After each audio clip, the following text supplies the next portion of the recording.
Sampai saat ini saya masih kerasa. Kalau dibilang benci sama polisi, emang saya benci.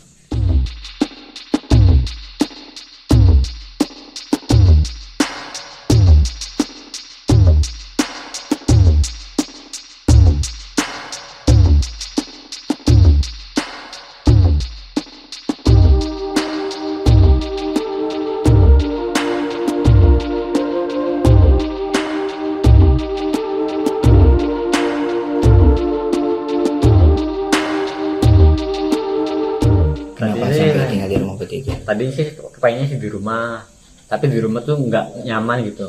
Didatangin polisi terus, ditanyain polisi terus, nggak nyaman pokoknya.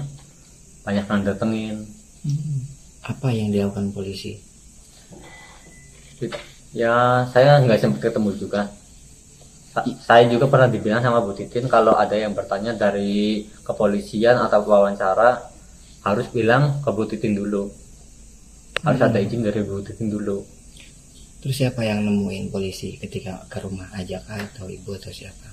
Ajak. Ya mau ngomong waktu dia kan ngomong kan malam minggu tuh, habis malam minggu kan besoknya besok sore didatangin polisi dari Polda.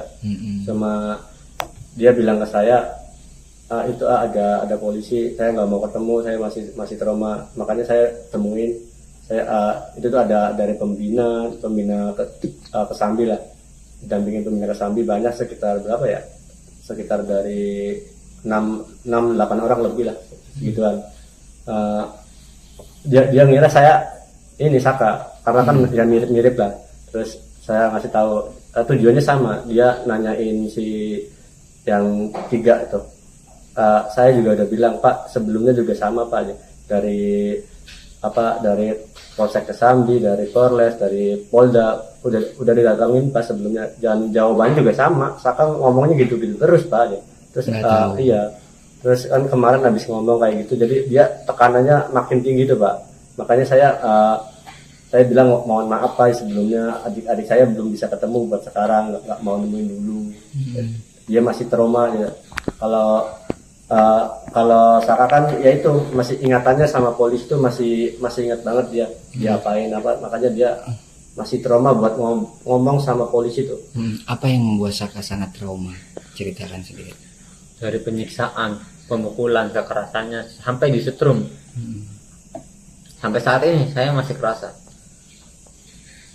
Kalau dibilang benci sama polisi, emang saya benci. Ya oknum lah, ibaratnya oknum polisi yang nakal. Dan sekarang apa harapannya Saka?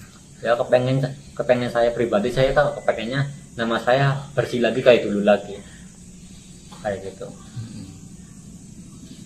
Bisa normal lagi gitu ya? Bisa normal lagi di masyarakat, nggak pandangan sebelah mata.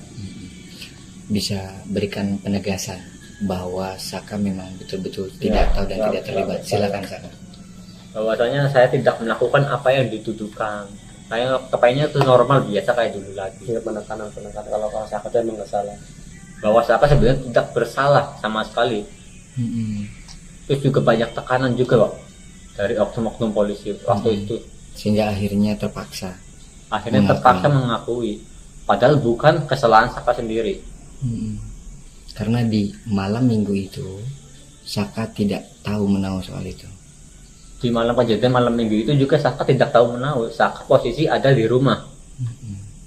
Saksi ada sampai saat ini juga, saksi masih ada. Bahwasannya Saka ada di rumah.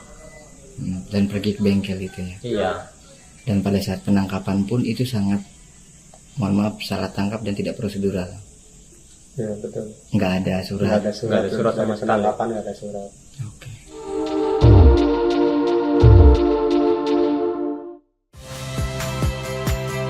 Saya Magister Tarigan. Saksikan program-program Kompas TV melalui siaran digital, pay TV, dan media streaming lainnya. Kompas TV, independen, terpercaya.